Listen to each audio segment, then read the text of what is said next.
Kulutu 1 2 3 4 ngikubingelele ngane kwethu namhlanje ekhasini lami. Mangabe uyaqala ukufika ngicela ngiziqiniseke ukuthi uyakhofaka lapha no subscribe. Mangakuthi ke uyabuya wenza isiqiniseko ukuthi ke uyawucofa ulike mawuqeda ukubona le video.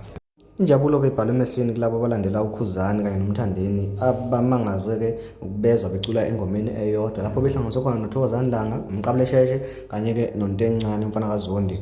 Le ngoma ke bayenzele iqhawe uPrince Mangosuthu Buthelezi okubika ukuthi usedlulile emhlabeni emva kokuhlatshwa ukugula okungakadalulwa emphakathini.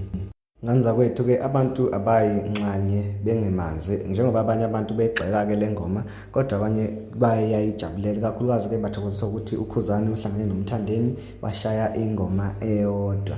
Siyafisa ukuthi siphinde sikubone kwenzeka kanjena in future kungasenziwa isifo. All in all sesiphetha nje sithi ke ulale kahle Prince Mangosuthu Buthelezi qhawe lamaqhawe uyibekile induku ebandla sifisa sengathi ungasikhonzela kwelizayo.